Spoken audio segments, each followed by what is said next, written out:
Alors moi je suis Samuel David, habitant de l'île Maurice, plus précisément dans le sud. Et je suis éducateur, c'est-à-dire j'accompagne des enfants qui sont en difficulté d'apprentissage. Et aussi je suis éducateur, plus précisément, et je travaille avec les enfants qui sont en situation de handicap. Et je suis militant éco-socialiste. D'accord, justement je rebondis un petit peu sur ta présentation. En tant qu'éducateur justement, est-ce que tu penses que les jeunes, parce que là du coup c'est l'école de l'écologie politique de l'océan Indien, est-ce que tu penses que justement les jeunes ils sont conscients des enjeux climatiques par rapport à la perte de la biodiversité? Et je dirais que oui, il y a beaucoup de jeunes qui, à l'école, on parle de ce sujet-là, mais on parle de ce sujet, oui, mais pas en profondeur. Et même les enfants aussi qui sont au niveau primaire, ils apprennent sur l'environnement. Mais moi je trouve le manque, c'est qu'il n'y a pas assez de projets où les enfants sortent vraiment pour aller visiter, par exemple, connaître un peu plus les plantes endémiques, les animaux, les oiseaux endémiques qui existent à l'île Maurice.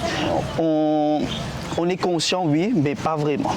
Pas vraiment. Alors moi je pense qu'il faudra en parler un peu plus, organiser des sessions et par la suite pouvoir encourager ces jeunes-là à partager leurs connaissances et aussi trouver des moyens pour remédier. Et sur ces moyens, je rebondis aussi.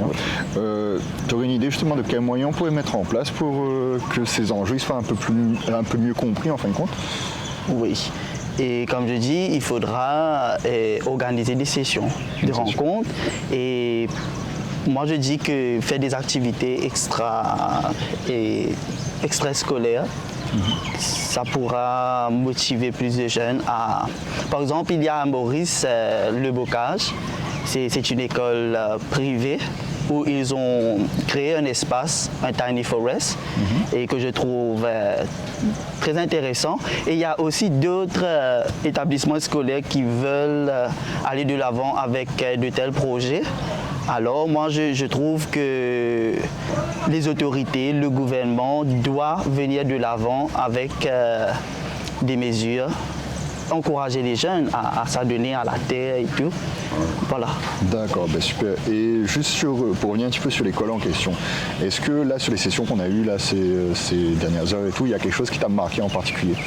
Et moi j'ai vraiment aimé la façon dont il nous a expliqué sur comment Maurice, nous avons vraiment une grande perte de la biodiversité et comment ça a un impact au niveau, pas juste local, mais au niveau mondial. Et aussi, il nous a donné des exemples.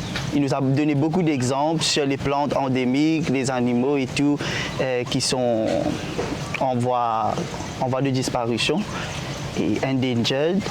Et voilà, il a évoqué beaucoup de points qui nous a vraiment approfondi, qui a enrichi notre connaissance. Et voilà, il nous parle aussi que c'est quoi vraiment la biodiversité. Il nous a expliqué c'est quoi vraiment la biodiversité. Et voilà, il y avait aussi les autres qui posaient des questions. Il y avait plein de questions, au fait. Il y avait plein de questions et voilà, le professeur a pu répondre à toutes ces questions. D'accord. Et peut-être si tu avais un petit mot de conclusion justement sur je sais pas, ce qu'on pourrait faire justement, vu de ça, comment changer radicalement les choses à Maurice et dans l'océan Indien par rapport à la biodiversité et tout. Et moi je dis que tout vient de la volonté politique. Et c'est ça le plus gros problème, je dis.